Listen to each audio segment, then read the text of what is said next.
Faltavoana amintsika rehetra indray amin'izao alin'ny azoma araiky amby roapolo aogositra enina amby roapolo sy roa arivo izao manolotra ny araba ombam-piraritsoa atsika rehetra eto Madagasikara sy any ivelan'ny Madagasikara manaraka mivantana izao fampalalam-baovao izao manasantsika rehetra ihany koa anaraka izany hatramin'ny farany miaraka amin'ny kotoanatin'izao fampalalam-baovao izao sy Belaran-Dremazava mirabanao ihany koa. Mirabanao Mikirandrem-Boalaza ary mirabantsika rehetra mpanaraka ny vaovao ny TV Plus Madagasikara amin'izao alina izao. Mendatsika ary izao ny tapany voalohany amin'ireo lohatenim-baovao nisongadina ho amin'ity anio ity zaza manana toetena variry 5 taona indray nisy nakankeriny tao amin'ny fokontany Bemarivo Atsinanana commune ambanivohitry Maeva tanàna 2 faritra Betsiboka alina tokony tamin'ny 12 ora jiolahy misa folo mahery mitambaso ny niditra keriny tao amin'ny tokantrano nisy an'io zaza io. Voarara vonjy-mainka ny fidiran'ireo teratany vahiny eto Madagasikara raha tokany izany nananandalo tany amin'ireo firenena voakasiky ny Ebola, Repoblika Demokratika ny Congo sy Uganda atao anatin'ny 1 andro farany izy ireo araka ny fanapahan-kevitry ny gouvernemanta malagasy tamin'ny 7 aogositra 2020 sy 2 arivo teo. Tapany faharoa amin'ny lohateny mbola karoina fatratra ireo voafonja efada nitsoaka rehefa avy amin'ny raha antsy ireo mpandrarany fonja roa tao amin'ny camp pénal Andoalasy tao Antsiranana tsy fonja ny camp pénal Analoasy izay nalositra ireo voafonja efada fa topam-karana izay nesan'izy ireo ho ny eo anivon'ny fandrarany fonja mahalona ny resaky be mandidina ity tranga ity. Fanatanjahantena nitoloran'ny filohan'ny fanavaozan'ny Repoblika Madagasikara Marvonaitra omaly ireo tanora lahy sy vavy nandrobaka ny ambara-maneran-tany ny tsipika netibe tany Espagne nitsindrin'ny colonel Randrianirina Michael fa manana lanja lehibe ho an'ny fanatanjahantena sy ny firenena manontolo izao fahombiazana izao ary voninahitra ny fanjakana malagasy anampy ny atleta sy ny federasiona. Lafiny tsy fandriam-pahalemana no isantarantsika ny fotoana amin'izao alina izao zaza manana toetena varira 5 taona indray no nisy naka ankeriny tao amin'ny fokontany Bemarivo Atsinanana commune ambanivohitry Maeva tanàna faharoa faritra Betsiboka alina tokony tamin'ny 12. Jiolahy misa folo mahery mitambaso ny niditra keriny tao amin'ny tokantrano nisy an'io zaza io sambany no nisy fakanan-keriny teto Maeva tanàna izay ny filohan'ny fikambanana manana toetena variry misy fandraisany amin'ny tranga tao Mampikony sy Marovoay ary mifanafiana ny tranony tao Maeva tanàna. Fitsapana heriny mpitondra fanjakana ankehitriny no ataon'ireo olon-dratsy ho hiatrany ity farany. Gracia Andrea Tsitoerina sy Ivra Sata. Mandidina ny tamin'ny 12 ora alina no nangalan'ireo jiolahy mitambasy mandidina ny 10 mahery. Ilay zaza manana toetena variry 5 taona tao amin'ny fokontany Bemarivo Atsinanana commune ambanivohitry Maeva tanàna faharoa faritra Betsiboka rehefa tafavoaka ny tanàna ireo jiolahy vao nanapoaka basy ka izay vao nikoropaka ny vahoaka raha nambaran'ny filohan'ny fikambanana manana toetena variry eto Madagasikara. Ny fomba nakana azy dia tena jiolahy mitapendina 10 mahery nitondra basy izay niditra keriny tao an-tranon'ilay ray aman-dreny efa azo nivoaka ny tanàna ilay zaza vao nanapoaka basy zareo zay zany vao nikoropaka ny teo an-tanàna hoe ay dia sy dahalo tafiditra io toerana io dia toerana fantako satria toerana iasako ny faritra Betsiboka toerana sarotra lalana io ary tsisy réseau io zaza io dia tany amin'ny 2 taona nefa nangatahako tezaina tamin'ny herintaona mbola niverenako tany dia nitangataka andray aman-dreny tamin'izany mba aleo lehibe kely izy izao moa ny zavatra mitranga tena mampalahelo nangatahantsika mba ahitana azy velona. 10 ny tranga fakana-keriny zaza manana toetena variry tamin'ity taona ity ka ny iray tamin'ireo ihany no hita velona rehefa hitan'ireo jiolahy fa sarotsarotra ny fanaovana asa ratsy ao amin'ny faritra atsimo dia any amin'ny faritra avaratra indray izy ireo no manao. Manay kosa ny filohan'ny fikambanana manana toetena variry fa misy ifandraisany amin'ny tranga nisy tao Mampikony sy Marovoay ary ny fanafiana ny tranony tao Maeva tanàna ity tranga ity. Trangany Sofia sy ny trangany Boeny zany hoe ny tranga nisy tao Mampikony sy tao Marovoay dia raha atao ny fanadihadiana fanarahana ny pista dia mifampitohy ireo ary averiko foana fa nisy olombavambahoaka izay voatonontonona ny anarana ilay voafidy tao Mampikony zany zavatra zany teneninay foana hoe asory ny unité parlementaire ny olona io dia ataovy ny fanadihadiana mba ahitana ny marina raha miresaka ny amin'ny Maeva tanàna tsy mifanalavitra amin'ireo tranga ireo satria anisan'ireo jiolahy nanao an'ilay eloka tany amampokony angeka nidinao maivatanany misy fandraisana foana zany reo olondreo na ny fomba famangina sotra zany ka mino marondrano fa misy fandraisana amin'ireny tranga mampokony sy maro voaizao sy ilay tranga nanafiana ato maivatanana. Miantso ny fitondram-panjakana trany ny filohan'ny fikambanana manana toetena variry eto Madagasikara ny anomezana sazy mafy sy anafainganana ny fanadihadiana mahakasika ity tsy fahandriam-pahalemana mahazo ny olona manana toetena variry ity. Araka nambaratany lohateny baovao teo dia voarara vonjomaika ny fidiran'ireo teratany vahiny eto Madagasikara raha tokan'izany nandalo tany amin'ireo firenena voakasiky ny Ebola, République démocratique ny Congo sy Ouganda tao anatin'ny 20 andro farany izy ireo araka ny fanapakevitry ny gouvernement malagasy tamin'ny 10 aogositra lasa teo. Ireo teratany malagasy sy ireo vahiny monina aty Madagasikara manana visa iasanana visa fianarana mbola manan-kery ary ireo mbola hafa mahazo alalana hiditra eto amin'ny firenena avy amin'ireo toerana voakasika ireo kosa République démocratique ny Congo sy Ouganda dia tsy maintsy manaraka fitokana monina mandritra ny 20 andro miato vonjomaika ihany koa ny fivezivezena makany amin'ireo firenena ahitana ny valanaretina Ebola. Fitiavana Doni, Yves Rasata. Ao anatin'ny ezaka isoroana ny fidiran'ny aretina Ebola eto Madagasikara dia nampiarina ireto fepetra manokana ireto momba ny fahasalamana sy ny fivezivezena. Ny mpandeha rehetra miditra eto Madagasikara dia tsy maintsy mameno ny taratasy fanambarana ara-pahasalamana ary manambara raha toa ka nijanona na nandalo tany amin'ireo firenena voakasiky ny Ebola tao anatin'ny 20 andro farany. Tsy maintsy mandalo ihany koa ireo fizahana ara-pahasalamana napetraky ny tompon'andraikitra izy ireo. Raha misy ny olona ahitana soritra aretina mampiayay dia alefa vetrany any amin'ireo sampandrara mahefy izy ireo mba azona fitsaboana sy fikarakarana mifanaraka amin'ny fepetra nasionaly. Arakaraky ny fivoaran'ny toetra ara-pahasalamana dia voarara vonjomaika aloha ny fidiran'ireo teratany vahiny izay nijanona na nandalo tany amin'ireo firenena voakasiky ny Ebola tao anatin'ny 20 andro farany. Ho an'ireo teratany malagasy vahiny moneto Madagasikara manana visa iasana na visa ianarana mbola manan-kery kosa ary ireo olona hafa nahazo alalana hiditra eto amin'ny firenena avy amin'ireo firenena voakasika ireo dia tsy maintsy manao fitokana monina izy ireo mandritra ny 20 andro. Miatra amin'ireo diplomaty sy ireo mpiasa vahiny ao amin'ny fikambanana iraisam-pirenena sy ny ONG isan-karazany izany fepetra izany. Ny fandaniana rehetra mifandraika ao anatin'izany fitokana monina fiomboana izany toy ny trano fipetrahana, ny sakafo, ny fitaterana mankany amin'ny toerana anaovana ny fitokana monina dia andraikitry ny olona voakasika avokoa. Ny fitokana monina dia atao amin'ny toerana efa voatondro mialoha na amin'ny toerana hafa ekena sy voaro araka ny fepetra napetraky ny manam-pahefana. Ireo olona voatokana dia tsy maintsy manaraka ny sakany sy andavany ny toromarika omeny ny tompon'andraikitra ara-pahasalamana araka ny fepetra sy ny fomba fiasana manan-kery.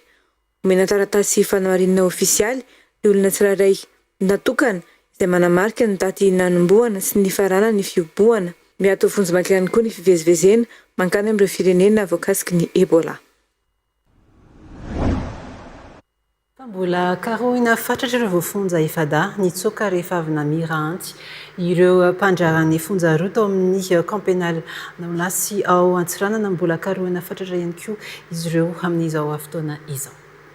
Tsy fonja ny camp pénal Andalaoasy izay nalositra ireo voafonja efada fa toby mpamokarana izay nesana izy ireo hoy ny eo anivon'ny fandraran'ny fonja manoloana ny resabe mandidina ity tranga ity nalazava ireto farany fa fitaovana ampiasaina amin'ny fambolena izay atao amin'ity toerana ity ny antsy nampiasain'ireo efada nandratrana ireo mpandraran'ny fonja tao antoerana 12 kilometatra miala ny tapitanana Antsiranana ity toby mpamokarana ity. Eliza Hermanina sy Martiolaire Andrembovonjy. Voafonja efatra nanatanteraka asa tao amin'ny camp pénal Andaloasy Antsiranana no karohina fatratra taorian'ny nanosirana izy ireo ny toerana ny alarobia 20 aogositra noho ny tsy fanekena fandaminana no niteraka fifandirana izay niafara tamin'ny fikomina sy fanafiana tamin'ny fitaovana maranitra ireo mpandrarany fonja mpiambina ity toerana ity. Naratra tamin'izany ny lehiben'ny camp pénal sy ny lefitra taorian'ity tranga ity betsaka ireo manontany ny antony sy ny antsy zava-maranitra ao anaty toeram-pamonjana. Tsy fonja ny camp pénal ao Andaloasy Antsiranana fa topy mpamokarana iasan'ireo voafonja voatendry raha ny fanazavana no entiny eo anivon'ny fandrarana ny fonja ny tsy fampinarak'olona sy ara-pitaovana no anisany nanamora ny asa ratsy n'ireo voafonja nitsoaka ireo hoy ny sindika. Établissement pénitentiaire semi ouvert le toerana ama semi ouvert zay dia tsisy tambola itoerana fa toeram-pamokarana toera pitsaboana zany pitsaboana voly amatobo-pamokarana zay ny antsy sy ny angady ary eo antsy be reo dia za fitaovana hoentin'ny voafonja miasa mamokatra ny antoerana fa le voafonja moa iny no fitaovana teny aminy rehefa varina reo namana ireo dia natakeny zareo fa nisana nampitrotraka n'ilay le tranga koa ny tsy fampina olona miasa any amin'ilay toerana eo ihany koa tsy fisina na koa tsy fampina fitaovana izay na fitaovana enti miady zany eny na fitaovana enti miasa an'ilay toerana. Tsy vao izao no nisy ny tranga fandikan-dalàna ataon'ireo voafonja mbola mamita sazy toy izao zon'ny voafonja nefa ny fafana mivoaka manao asa na corvée ivelan'ny fonja rehefa navita ny antsasaky ny saziny sy manana fitondratena mendrika raha ny fanazavana. Zavatra misy zany ary pisy zany izay le antsoina hoe DPAC na détenu pour autre chose zany misy affaire hafa koa zany izy dia lasa MD vaovao ndray zany amin'ny affaire vaovao dia lasa manana affaire anankiroa zany izy ary pisy zany fa tsy maintsy enjeny lalàna foana reny olona reny dia tsy maintsy lasa soa mandady dépôt indray mandeha zany izy raha manao asa ratsy hafa indray tsy tokony hoe any amin'le hoe famoahana voafonja ny olana fa ahoana ny sivana an'ireny voafonja tokony avoaka reny zay angamba zao no tokony mipetraka fa hoe fanakana voafonja tsy voaka kosa tsy amokatra mifanohitra tanteraka amin'ilay zony voafonja. Tafiditra anaty ny politika ny fanjakana mahakasika ny fahavitatena ara-tsakafo moa ny fampiasan'ireo voafonja amokatra raha nambara ny sendika ny mpandrarany fonja. Lafin'ny fanatanjahantena notoloran'ny filohan'ny fanavozana ny Repoblika ny Madagasikara Mariboninahitra Omaly ireo tanora lahy sy vavy nandrombaka ny amboara-maneran-tany nitsipaka ny Etibe tany Espagne. Misindrin'ny colonel Randrenirina Michael fa manana lanja lehibe ho an'ny fanatanjahantena sy ny firenena manontolo izao fahombiazana izao ary voninahitra ny fanjakana malagasy hanampy ireo atleta sy ny federasiona. Itsakilan'izay dia manamarika dingana vaovao izao fanomezam-boninahitra izao ary manosika ny federasiona hiezaka sy ahazo vokatra tsara hatrany ho ny FSBM. Nanamafy kosa ny ministry ny tanora sy ny fanatanjahantena fa tafiditra ao anatin'ny lahara-pamehan'ny gouvernement ny fampiroboroboana ny fanatanjahantena sy ny fanohanana ireo atleta malagasy misongadina eo amin'ny sehatra iraisam-pirenena. Romy Armanana. Noraisiny filohan'ny fanavozana Repoblika Colonel Michael Randrenirina da fomba ofisialy tao amin'ny lapa-panjakana avy Lomaly ireo ekipe pirenena malagasy dia tompon-daka eran-tany eo amin'ny taranja tsipika ny Etibe sokajy lahy sy vavy izay nandrombaka ny amboarana nandritra ny fedina ny tompon-daka eran-tany izay nitotosaina tany Espagne. Notsindrin'ny filohan'ny fanavozana Repoblika fa manan-danja lehibe ho an'ny fanatanjahantena sy ny firenena manontolo izao fahombiazana izao ankasitraha manokana nisaka ny fahavononana ary ny fahaiza-manaon'ireo atleta izay nahafahan'izy ireo nanandratra ny voninahitry Madagasikara teo amin'ny sehatra iraisam-pirenena. Zava-bita mendrika ny Madagasikara izany ary anisan'ny manam-porofo fa manana tanora manan-talenta sy afaka mifaninana mitsara ny eran-tany isika. Tsy hay tsy hisotra manokana ny federasiona sport bolina malagasy izay mikarakara sy namoana ireto tanora ireto nandritra ny vanim-potoana fananana miasa sy niezaka nataonareo no anisan'ny fototra izao vokatra izao izay tsy vita hoe mampirehare antsika malagasy fa mampitombo hatrany ny fahafantarana izao tontolo izao ny Madagasikara amin'ny alalan'ny fanatanjahantena. Ry tanora, ry atleta, aoka izao fandresena izao tsy ho fiafarana fa hodingana iray makana ny fahombiazana mbola lehibe kokoa ampitomboy hatrany miezaka ny fifehezan-tena ny faharetana ary ny toe-tsaina ty fandresena. Miandranareo ny sainam-pirenena ary manantena zava-bita mbola ambony kokoa i Madagasikara. Ho an'ny taranja tsipika ny Etibe izay efa anisan'ny taranja mampiavaka Madagasikara eo amin'ny sehatra iraisam-pirenena dia manamarika dingana vaovao izao fanomezam-boninahitra izao ankoatra ny vokatra ara-panatanjahantena. Heverina ho famporisihana ireo atleta ihany koa izany mba hanohy miezaka sy nitazomana hatrany ny toera Madagasikara eo amin'ny sehatra ny tsipika ny Etibe maneran-tany. Manamafy kosa ministry ny tanora sy ny fanatanjahantena fa tafiditra ao anatin'ny ara-pahamehan'ny gouvernemanta ny fampiroboroboana ny fanatanjahantena sy ny fanohanany ireo atleta malagasy izay misongadina eo amin'ny setratrezam-pirenena. Anisany songadina tamin'ity lanonana ity ihany koa ny fanolorana maro boninahitra ho an'ireo atleta sy mpanazara teknika ho an'izay fankasitrahana zava-bita ny avaka sy ny ezaka nataon'izy ireo izay. Anisantsika ny fampahalalam-baovao kosa ary zao ny resabe.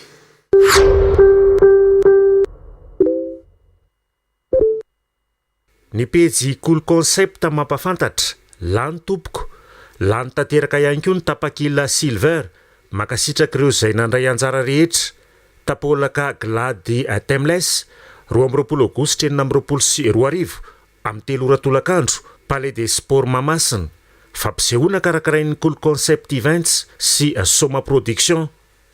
Rosy eto amin'ny sehatra.com.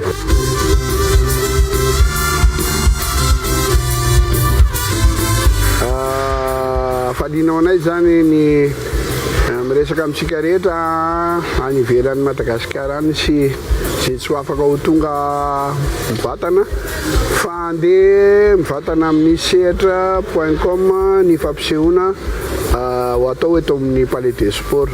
Raha hotsorina zany dia mode Mondo Vision tsika zao tontolo zao afaka mijery ny tapolaka Glady Timeless ka dia manasa anareo midira amin'ny sehatra.com dia mijery rosika en direct amin'ny asabotsy ho avy zao.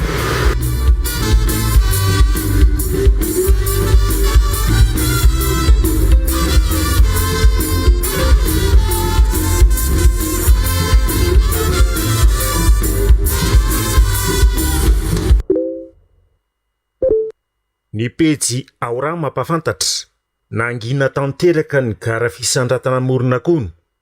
Fiara ray monja ny tazana omaly tamin'ny 10 ora maraina rehefa niala tsikelikely ireo kooperativa sasany noho ny fahavitsin'ny mpandeha. Mbola manampitrotraka ny olana ny fikorotanan'ny famandrihany. Misy mpandeha mamandrika any amorona kony saingy amin'ny ora farany vao ampahafantarina fa any amin'ny fahasankarana ny fingana. Mila fandaminana mazava na mbola tiana ny amelomana ity tobi-piantsonana ity hoy ireo mpandeha. Itsekilana nefa mihatsara trano ny tobi-piantsonana na fahasankarana tsy mijanona amin'ny fametrahana lavarangana misy tafo ny fanamboarana fa natao rarivato ihany koa ny lalana ho atoerana hisorohana ny fotaka sy fahasairana ny mpandeha rehefa avy ny orana. Ny PSTV Plus Info mampafantatra tsy fandriam-pahalemana distrikan'ny Kandreo. Nitrangana fanafianjola amin'ny tampedino omaly tamin'ny 10 ora maraina tao amin'ny fokotany Bemonto Ambary Jebikely ao anatin'ny distrikan'ny Kandreo. Daly 10 amin'ny tampedina ny nanafika ka 10 ny lasan'ireo daly tamin'izany. Olona ropiarony faritra rovana Kasidy noentin'ireo dalo ankeriny. Nanaradia avetrany ireo fokon'olona niaraka tamin'ny Praidiny ka raikitra ny fanjevony. Voka ny mpanaradia iray no voatifitra. Potraka tsikelikely ireo omby nangalarina ka 20 ireo ombom-bola tadiavina hatramin'izao. Androany tamin'ny 7 ora sasany maraina teo kosa no navotsitra ireo dahalo ilay ireo lahy mpiaro-ny faritra rovana Kasidy. Manoloan'izao fanafian'izao nandray ny andraiky ny avetrany ny teo anivon'ny distrikany Kandreo ka nisy ny fanaovana bouclage tao amin'ny commune ambanivohitra Ambali ary mifandraisana an-tanana ny fampiakarana ny marary voatifitra sy ireo rola avitra taorian'ny fakanan-keriny azy ireo. Amin'izao fotoan'izao kosa dia efa miverina amin'laony ny filaminana ny antoerana ary mbola mitoy ny fanarahan-dia ataon'ireo fokon'olona sy ny praidiny. Ny pejy vaovao 24 Tireseto mampafantatra tsy mila farany tantsaina artifisialy manambany ny maha-olombelona izao tontolo izao ho ny Papa Léon 14. Nandritra ny fionany tamin'ireo mpandray anjara tamin'ny fivoriana fanao isa-taona andiany fa 17 amin'ny tambazotran'ireo mpanao lalàna katolika iraisam-pirenena dia nanambara ny Papa fa tsy tokony ampiasa ny farany tantsaina artifisialy na IA amin'ny fomba manimba ny asin'ny olombelona ny fiarahamonina. No amafisy ny fahilaina ny fampandrosoana ny teknôlôjia saingy tsy maintsy ajaina trany ny maha-olombelona sy ny sotoavina fototra. Ny PSTV Plus Madagasikara ofisialy mampafantatra Castine Copy-Collé Antananarivo. Raha ampitso ilay fotoanantsika tongava maro miaraka nohanareo mpifaninana rehetra eto Antananarivo indray isika. Ny pejy Cornelion mampafantatra ny trangana orohorotany tany Korakora provinsan'ny Parinakoshas Peroa omaly trano 20 ny menjery. olona telo ny naratra fito faingoroa ny herin'ny fietsehana.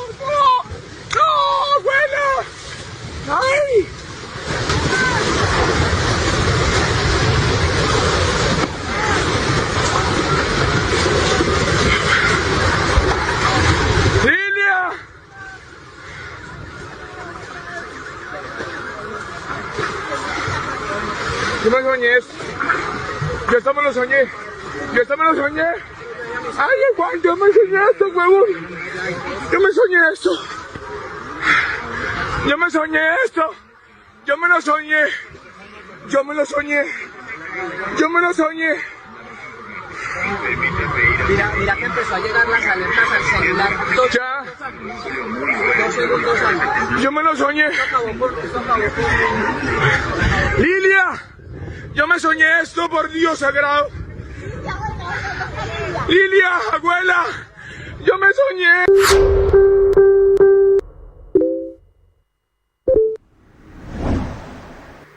Manomboka mahasarika ny tanora malagasy amin'izao ny fiarotsahana an-tsitrapo na nasionaly na anivelany. Maro amin'ireo tanora mirotsaka an-tsitrapo anivelany nefa no manararaotra mijanona antsokosoko anivelany izay tsy ara-dalàna mandritra ny iraka sy ny anatrasa ampanarahana azy ireo. Mampiemitra ireo mpiara-miombonantoka amin'ny fandefasana ankizy manao fiarotsahana an-tsitrapo izany tranga izany.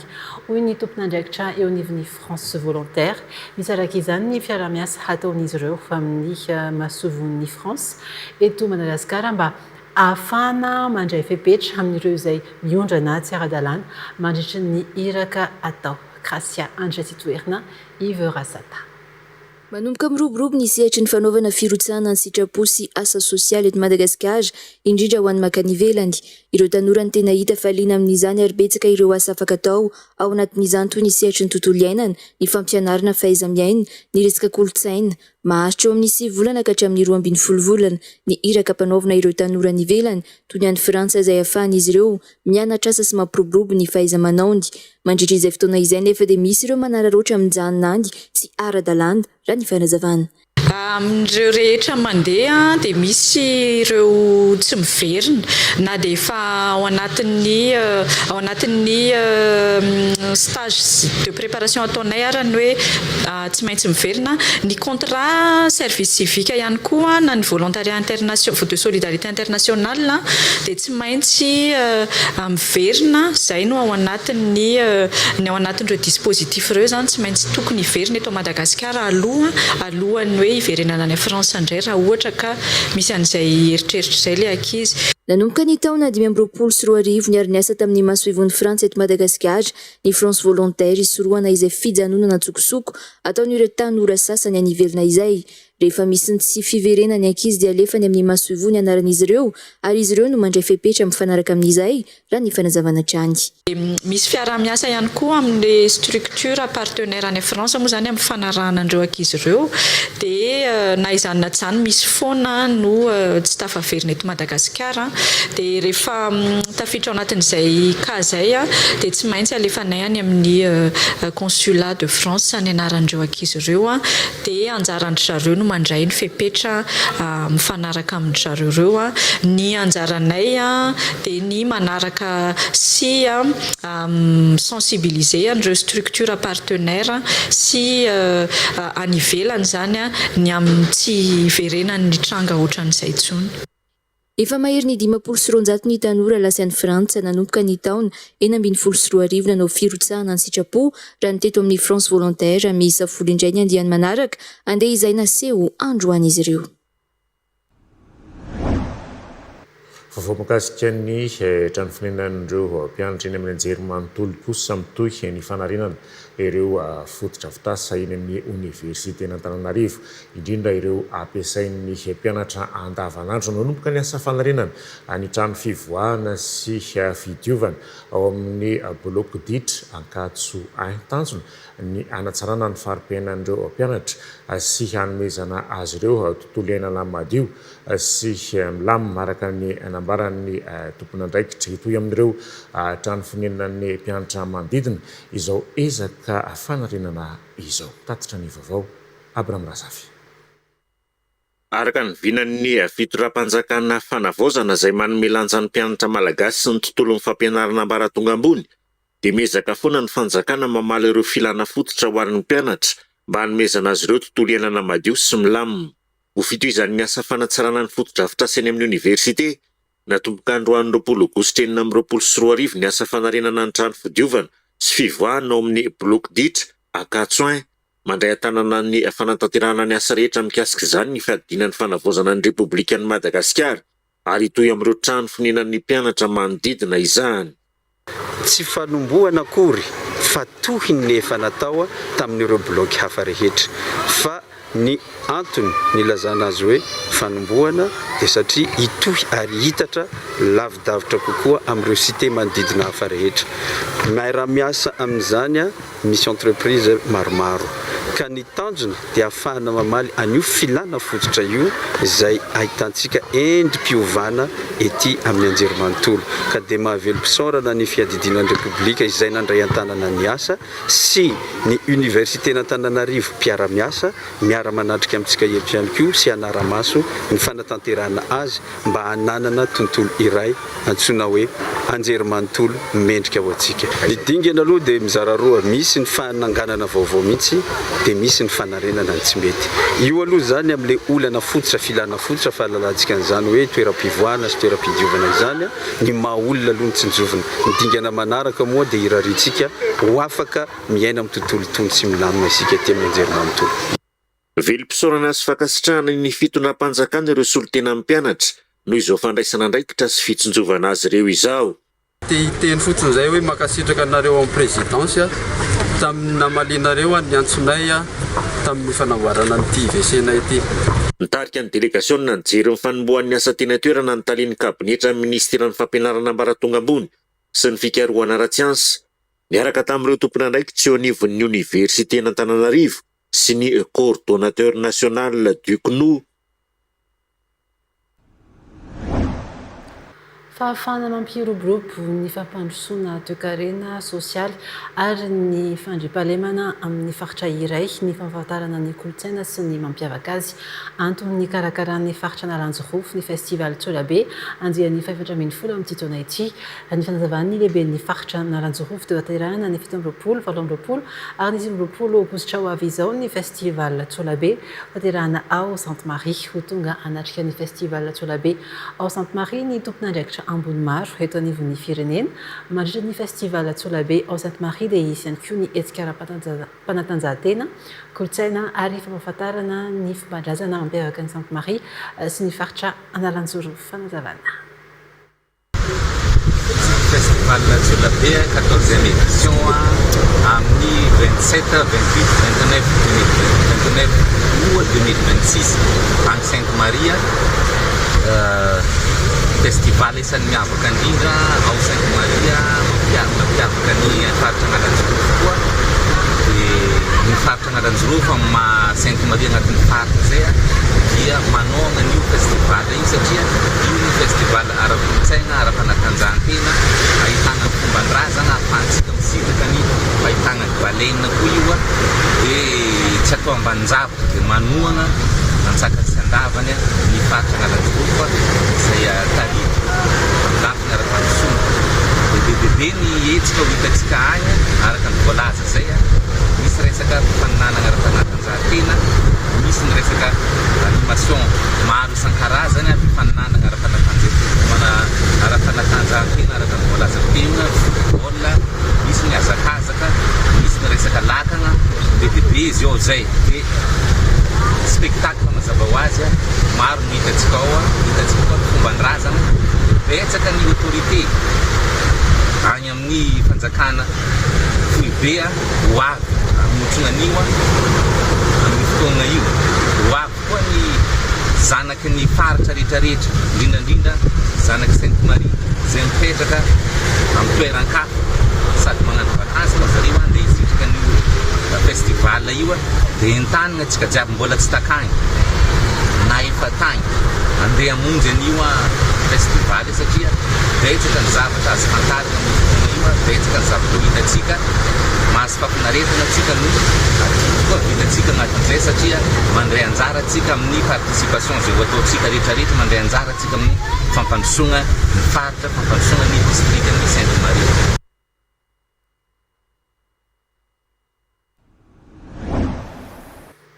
Afanisan'ny district handray ny fifaninanana copie-collé i Fenorivo Atsinanana izay vokarin'ny TV Plus Madagascar efa nisokatra nanomboka ny alatsinainy teo ny fisoratana anarana ao amin'ny biraon'ny faritra ny talata 5 aogositra ny Castine ary ny alarobia 9 aogositra izao ny famaranana ao amin'ny espace Prado Fenorivest efa tena lina amin'ny fifaninanana ireo mponina ho Fenorivo Atsinanana amin'izao fanazavana. Copie-collé fandaharana nataon'ny TV Plus fialam-boly fahitako ananjy ho an'ny olona mampitovy ololo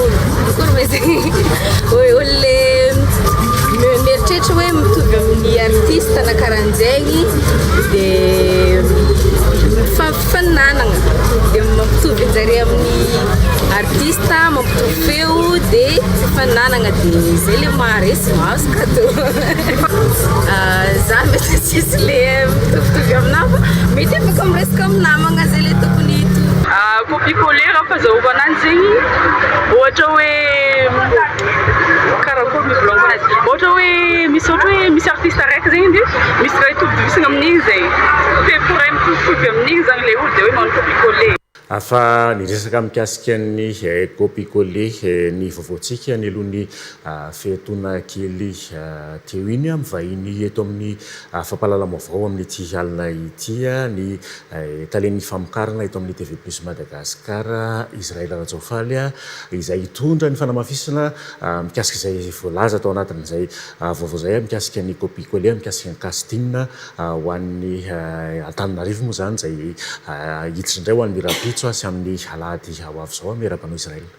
Mirabanareo menata dia miraba ampijery rehetra ihany koa copie-collé Antananarivo no resahantsika satria efa nisy ny Castine izay natao tamin'ny sabotsy lahady lasa teo efa ho an'izay mijery ary entanina hijery amin'ny fahitalavitra daholo isika rehefa tapitra ny vaovao misy an'izay copie-collé zay dia Rapitso sabotsy sy alahady zany hoe afaka pitso no mamarantsika an'izay Castine ho an'ny eto Antananarivo zay ireo izay nisoratra anarana rehetra zany dia tokony efa mivonona fa sabotsy zao Rapitso dia afaka pitso alahady no manao ny Castine tsara mandalo ihany mijery ny lista aty amin'ny TV Plus satria maromaro ny hoe niandry antso na SMS zay nandefa izay fa indraindray mety tsy mifanaraka ilay lahataroby izay nomenareo dia aleo mandalo fa zay ny amin'ity taona ity zany ho an'ny Castine ho an'ny eto Antananarivo.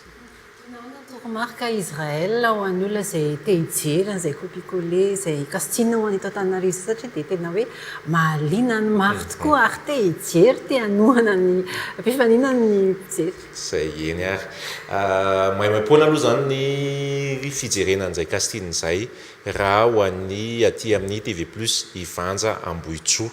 Maraina dia misy ny découverte Madagascar ho an'ny Rapitso sabotsy io découverte Madagascar ny maraina dia ny folakandro le folakandro teneny io zany hoe amin'ny ray eo dia efa manomboka mampiditra olona ato anaty efitra malalaky ny amphi isika aty amin'ny grande salle ny TV Plus zany satria mba ezahana koa tsy iravaly ariva be dia amin'ny ray eo zany dia efa mampiditra olona maimaimpona hoy ao fa mba ny ankizy kely mba misy olon-dehibe miaraka aminy zany fa tsy mampiditra zahay hoe ankizy kely fotsiny dia tonga dia migarigany eny dia eo ihany koa ilay hoe manaja ny toromarika andefa hita lavitra tsinona le izy mba ajaintsika ny fahadiovana ajaintsika ihany koa ny izay hoe amin'ny fahita lavitra izay zany ny hetsika rehetra raha mitondra pancarte dia efa mba misy toerana manokana nomena nareo mitondra pancarte mba tsy hanakona ny camératsika ao anatin'izay tsy voatery hoe manohana mpifaninana afaka tonga daholo mety hoe mandalo eto Antananarivo manao vacances dia mba te hijery an'izany hoe tournage na fandarana na te hijery copie-collé fotsiny dia afaka tonga ny alahady découverte Madagascar sy talenta zay ny maraina dia ny après-midi manomboka amin'ny 2 folakandro eo miditra indray ny copicolé tena tsy pihana mihitsy ny hoe ity sabotsy lahady rapitso ravakapitso ity ny castina farany ho anatananarivo ao anatin'izay any copicolé izay sy découverte Madagascar sy talenta zany hoe ny aorinan'io io zany fifanitsanana ny aorinan'izay dia efa dingana final ahitana hoe iza ireo hiatrika an'ilay dingana nasionaly. Tsy mandra-pifaninana hafa tsony zany tsika fa zay efa nitsoratra anarana ihany no sa mbola misy afaka tonga zay efa tena soratra anarana aloha zany no raisina fa zay fotsiny hoe le fisoratana anarana tsy nansandrahaka be tamin'ity zany hoe nisy taty amin'ny TV Plus tonga taty amin'ny TV Plus dia nisy ireo nanao en ligne dia nisy lahataroby ihany koa napetraka teo amin'ilay lahataroby mety nisy hoe nandefa SMS dia mila manamarina an'iny ilay zareo dia mila tonga izy zany. Ankoatran'izay misy ihany koa Fenirivest izay io no tanàna tena hoe amarina an'izay castina izay zany Fenirivest tokom-patanana amin'ny talata izao ny castina dia larobia ho avy izao ny final ho an'ny Fenirivest zay ho hitantsika eto amin'ny vaovao foana moa ny fivoaran'izay lalao izay fa ny entanina eto aloha zany tsika eto Antananarivo hoe tongava raha nisoratra anarany ianao dia nefa mbola tsy nahazo antso na ohatran'izay lalao le izy tsy asitsika hoe tena fitsipika masika be koa fa afaka tonga dia jerentsika miaraka eo ny afaka atao anatin'izay. Inona no afatra faraparana ry Israel ny afatra farany dia arao ny copicolé efa tena atao anatiny tsika io ao aorianany fampalam-baovao rehefa amin'ny ariva eto amin'ny TV Plus Madagascar ny ahitantsika azy na any amin'ny pejiny TV Plus Madagascar official fa castina copicolé Antananarivo rapitso sabotsy dia alady ho avy izao zay ny farany dia tongava mijery daholo sika sotra petsaka.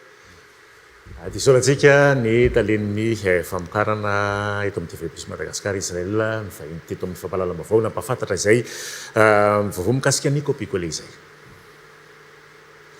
Justika hatrany ary ny fampahalalam-baovao tanterana atao amin'ny faritra atsimo atsinanana ny fankalazana ny 10 taona niasan'ny Fonds des Nations Unies pour la consolidation de la paix teto Madagascar. Fankalazana ny fanandrify tamin'ny andro iraisam-pirenena ho an'ny tanora ny atsimo atsinanana notarian'ny président de coalition nationale jeunesse EP Rahirimanana Sergino Odilon antony karakarany ny fankalazana sy ny lanonana mitatitra ny vaovao ny solotenan'ny TV Plus Madagascar ao farafangana Aimé Alma sy Savio rary lalao.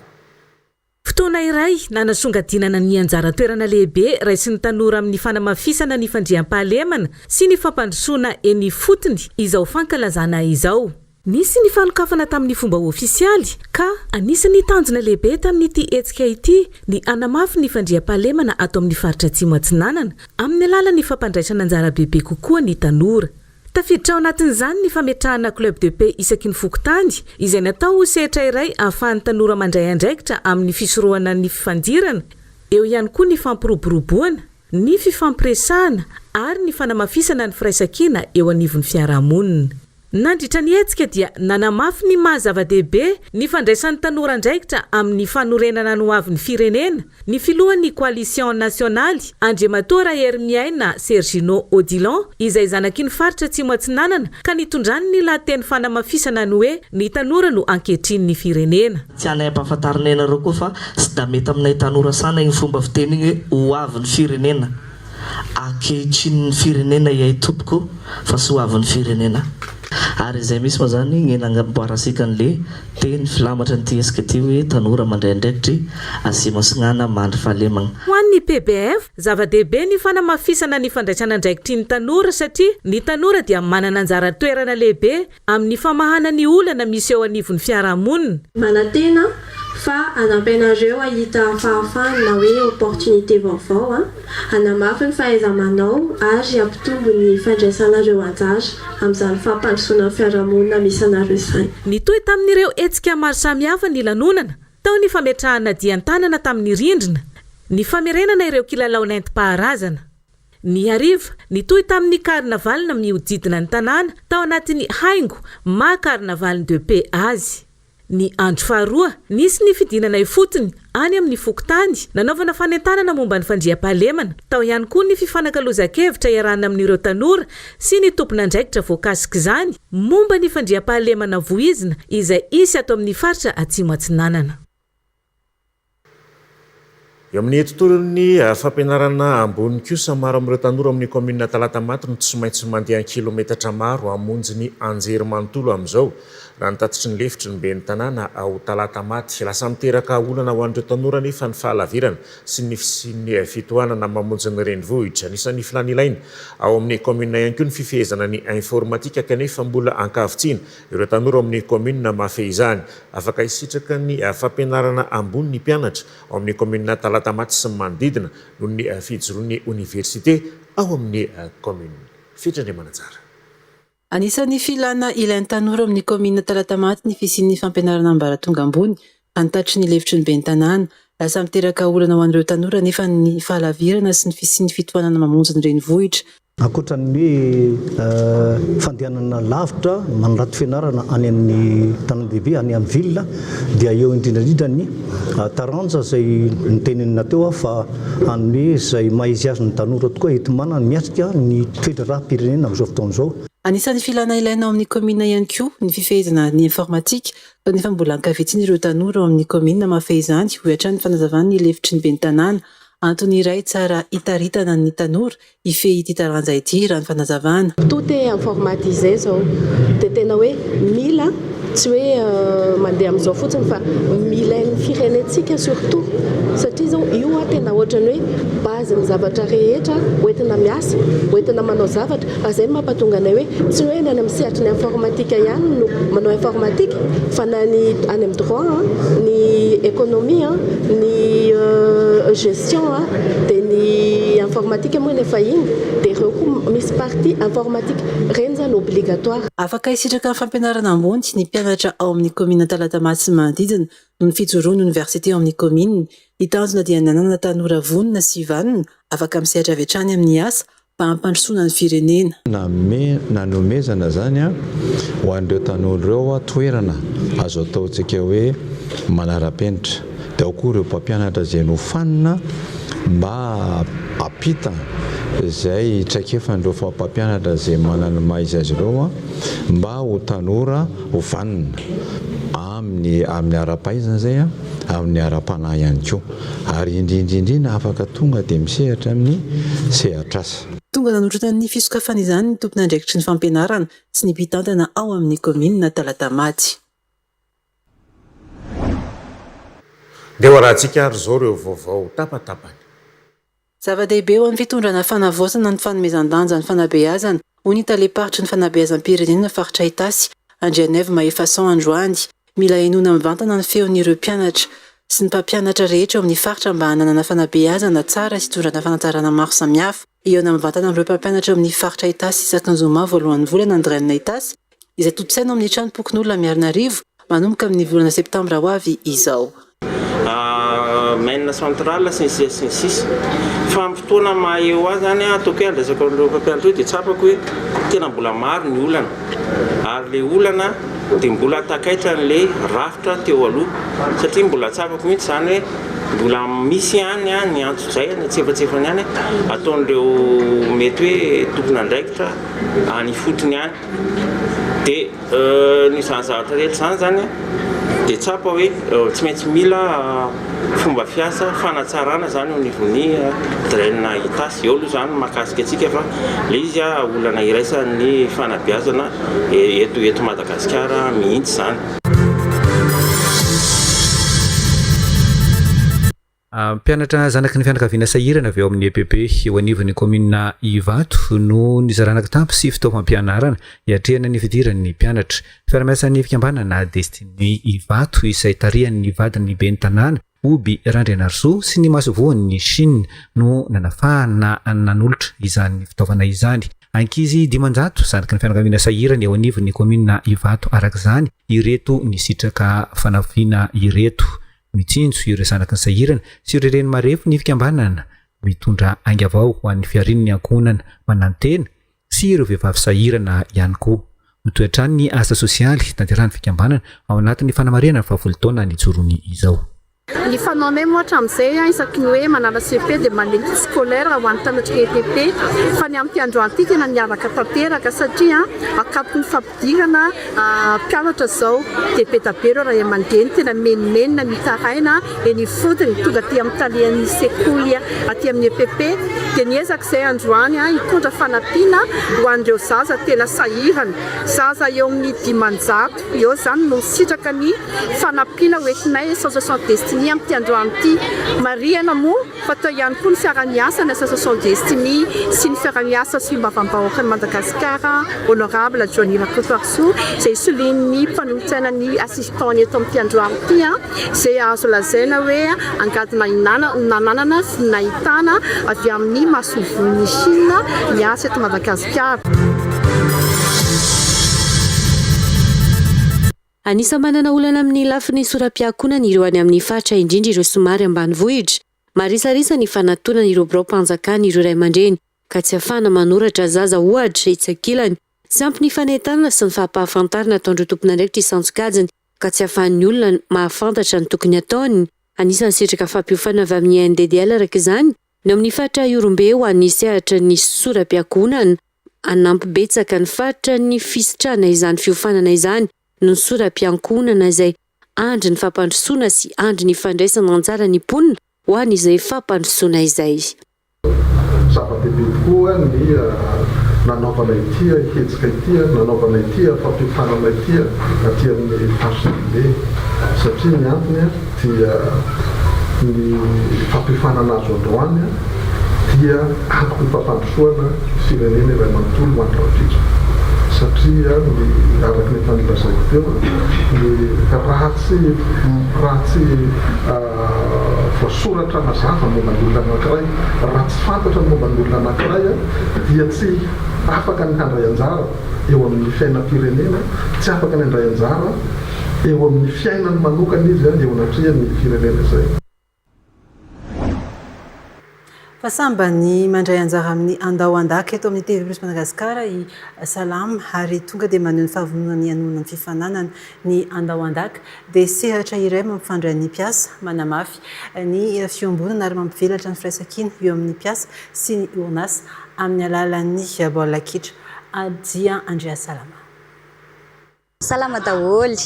Izahay dia avy amin'ny orinasa industrie de l'océan Indien na fantatritsika amin'ny marika Salama sy Oasis. Izahay dia anisan'ny partenaire amin'ny ity ndao andaka andian'ny fahatelo ity. Ny industrie de l'océan Indien moa dia tsy iza fa orinasa anankiray mamokatra savony fanadiovana ao an-tokantrano, fanadiovana fiarakodia sy fikojakojana fiarakodia ihany koa. Amin'ity andian'ny fahatelo ity izahay dia tsy mpanohana ihany fa mandray anjara ihany koa.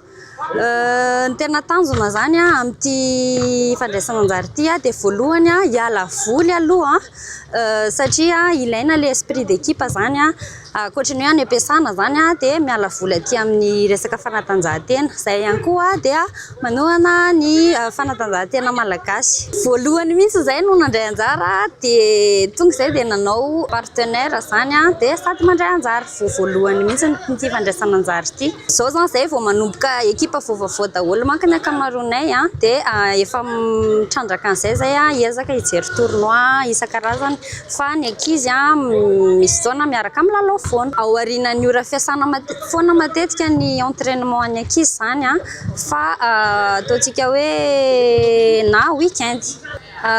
Anisan'ny nandraisanay anjara amin'ny ndao andaka andian'ny fahatelo any koa dia fampifandraisana ny mpampiasa sy ny mpiasa indrindrindrindra ny samy mpiasa zany satria mampisode kokoa zany ty resaka fanatanjahantena ity satria mampisy cohésion kokoa amin'le resaka esprit d'équipe.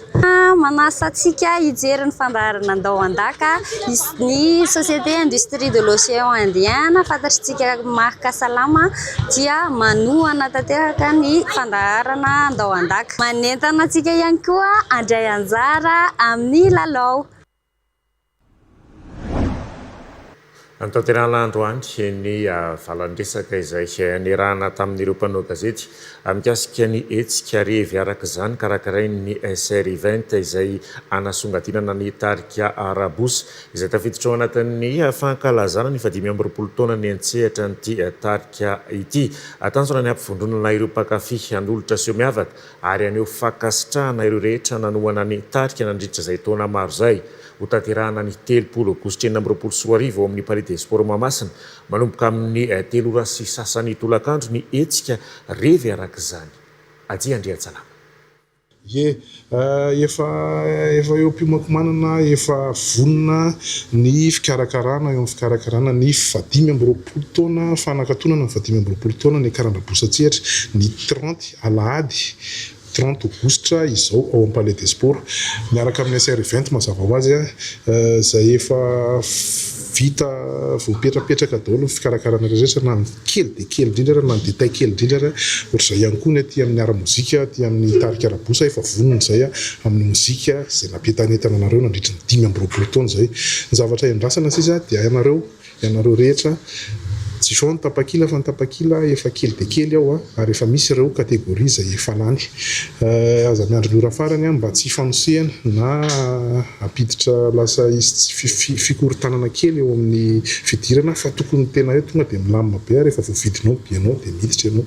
Ankoatran'izay ao ihany koa ireo ekipa efa mpiara iara-notrina amin'ny rabosa amin'io 25 Marion Doblenina izay efa vonona be. Efa vonona ihany koa ny SR20 ny amin'ny fikarakarana rehetra, eo ihany koa ny tapakila izay ho jifain'ny mpanjifa rehetra izay mpakafy an-tarika arabosa ato anatin'ity etsika revy araka izany.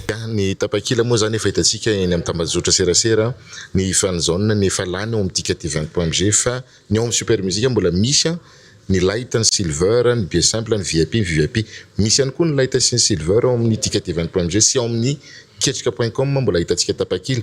Hitantsika moa zany tamin'ny heritaona ny seo izay niarahantsika tamin'ny rabosa ihany moa zany ny fanokafana an'ilay ny 520 taona famarana n'ity hitanareo angamba ny zavatra ataony SR20 ataoko hoe seo tsy anapaharo seo miavaka ary ngeza noho ny ngeza izay nataony SR20 amin'io 30 io ka manasa antsika rehetra anjifan'ny tapakilantsika dia misaotra indrindra tompoko. Dia hoarahantsika kosa ary izao ny sombony tamin'ireo faneho-kevitra ireo mpandray anjara atao anatin'ny fandarana demokrasia mivantana atao amin'ny Radio Plus 100.2 FM androany maraina. Demokrasia mivantana fandarana mivantana amin'ny Radio Plus 100.2 FM isanandro amin'ny 7 ora sy sasany maraina. Oui, Madame Lydia, Fanambatondrasady, mila fulana ireo mpanao politika ireo raha tia androso isika. Impolo taona nazahoana falevan-tsaina zao tsy ahatonga farany foana. Noho n'inona noho ny toe-tsainantsika menakavy ihany mba tonga zany. Tsika mpanao politika ny rovantsika fa tsy miady ny tombosoantsika vahoaka malagasy. Fa manomboka izao dia filatsika ireo mpanao politika ireo mba tsy hanaonao foana mba hiapaka aty amin'ny vilamintsika menakavy sy aty amin'ny menakavy no tombotsoa tsy lerena anty firenena aty. Karaha zay ny divantsika eto fa tsy miady ny tombotsoa ny mpanao politika androso vetivetsika menakavy. Demokrasia mivantana. Mila tohizana ny asa ilaina sy maika ho an'ny vahoaka. Oui, Monsieur Arsan, avena ny bypass. Raharaham-pirenena mantsy ilay resaka dia tokony tsy dia atao iva sy ny vita no ady hevitra fa maika sy ilaina maika sy ilaina tsy misy miady hevitra amin'ny vita mihitsy eo. Honnêteté fambony toetra ny fanohizana ny ilaina sy maika ho an'ny vahoaka. Fambony tsaina ny fanohizana ny maika sy ilaina ilain'ny vahoaka dia io atao io satria tsy natao dia atao androany. Demokrasia mivantana fandarana mivantana amin'ny Radio Plus 100.2 FM isanandro amin'ny 7 ora sy sasany maraina. Dia hoarahantsika ary izao ny voambolana.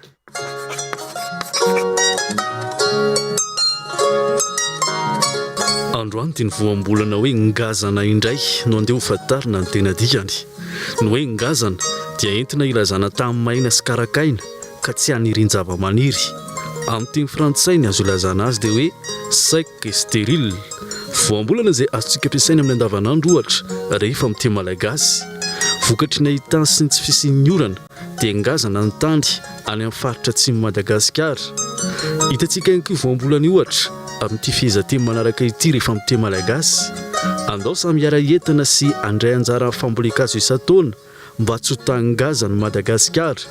Na koa hoe velotarainy ireo tany tsara efa tsy ampy ny orana fa toy ireny tany-ngazana ireny ny tany izay tokony ambolena any ka mafiasaina ny tambolo ny sady karakaina. Rehefa fantatsika raha ny hevitry ny voambolana hoe ngazana dia azontsika izarana amin'ny laza mampiasa amin'ny andavanandro ity voambolana ity rehefa amin'ny teny malagasy. Sarobidy ny teny malagasy ary fahaizana mahafehy azy. TV+ Madagasikara.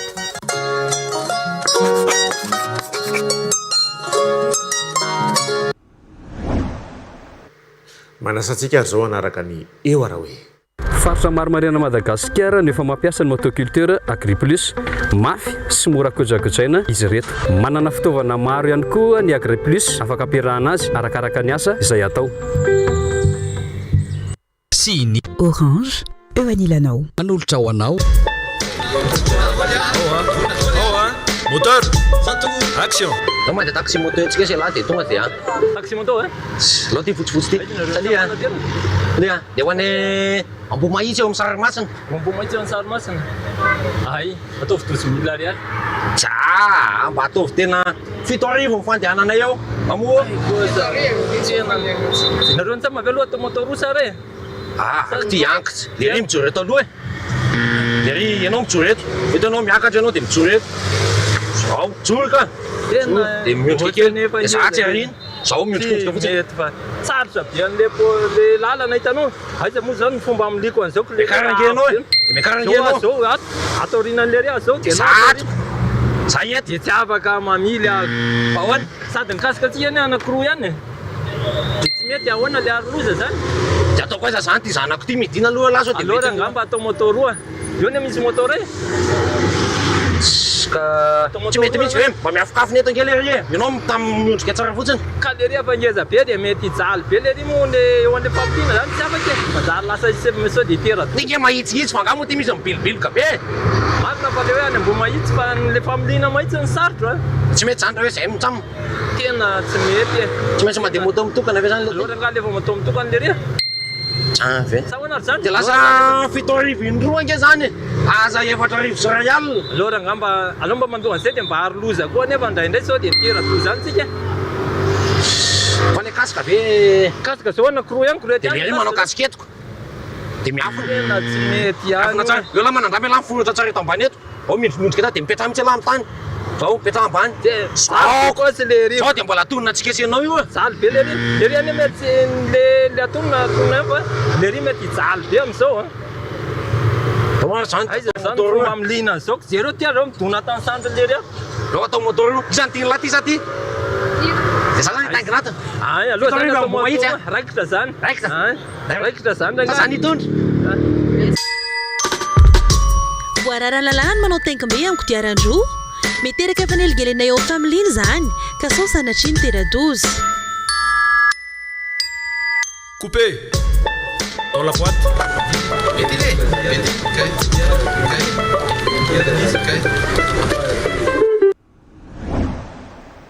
faranatreto ny anjarako tamin'ity alina ity misaotra antsika rehetra tsy nisaraka hatramin'ny farany sy belarandre mazava kosa izao mbola hitondra ny songadina ho antsika rehetra indray veloma tompoko.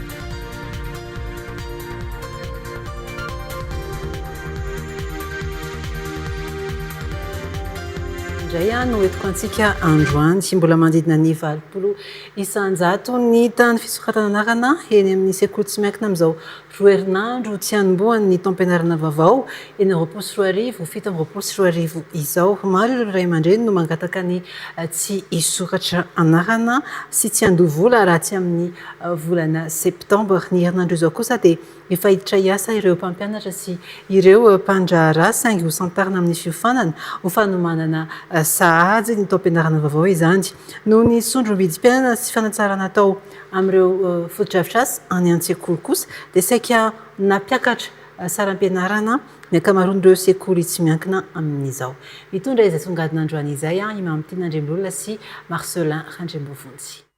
roa herinandro sisa dia hanomboka ny taom-pianarana vaovao 2024 ny 4 septambra dia efa misy ireo sekoly no manomboka ny fampianarana raha ny 7 septambra ny fidirana ofisialy efa anatin'ny fanomanana ny fandraisan'ireo mpianatra ny ankamaroan'ireo sekoly misy ireo fanatsarana tsy maintsy atao na amin'ny lafiny fotodrafitrasa na amin'ny lafiny ara-pedagojia anatsarana ny tolotra ara-pampianarana. Tahaka ny manjatra anay isan-taona dia manatsara foana ny tontolon'ny sekoly zahay ny fandokona ny ivelany ny rindrina manontolo ny décoration dia ihany koa ny fanokona sy ny fanatsarana ny anatin'ny salle de classe tsirairay avy ny fandokona ny table banc eo ihany koa ny fifidianana table banc sy ny tableau vaovao mikasika ny mpampianatra manokana dia manomboka amin'ny latsinainy izao ny formation izay natokana ho azy ireo misy formateur maromaro ho avy etỳ amin'ny sekoly izay efa nameloma zany izay formation izay.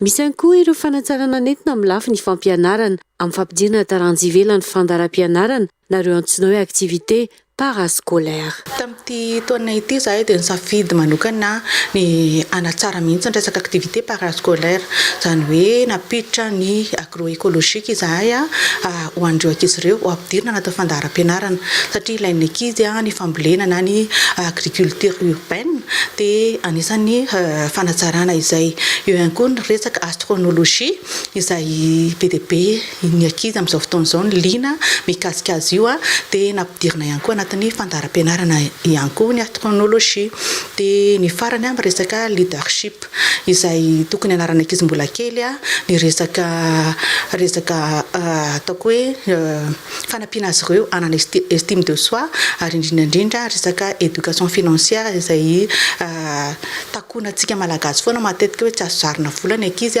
fa teny mbola kely dia efa aty an-tsekoly mampianatra izay éducation financière izay.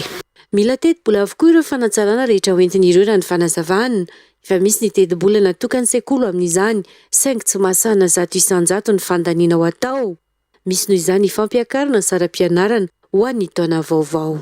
Ho anay aloha zany tamin'ity taona ity tsy nampiakatra ny droit izahay fa ny écolage misy fiakarany kely teo amin'ny 2% teo fa mikasika an'izay zavatra rehetrarehetra fanotarana sy fanatsarana teneko teo izay dia ny sekoly miantoka ny 80% ny vola ho aloha ao anatin'izay satria olona avy any ivelany daholo no hampianatra nyreo zavatra ny tanysaiko ireo fa ny 20% no ezahana alohan'ireo ray aman-dreny.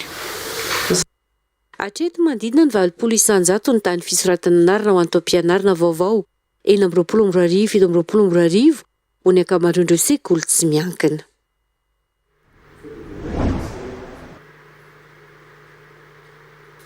Mialohan'ny veloma dia tianay eto amin'ny vondrona TV+ Madagasikara no manamarika fa ireo compte fake mampiasa ny anaran'ny TV+ Madagasikara dia mahasa mampiasa ny logo an'ny TV+ Madagasikara tsy nahazona alalana akory dia fantaterinay tamin'ny meta Facebook ny mampisandoka azy ireo ary iroso amin'ny fitoriana ny vondrona TV+ Madagasikara iarovana ny ambaindainy Raminy manohy izay fisandohana izay ireo compte fake ireo.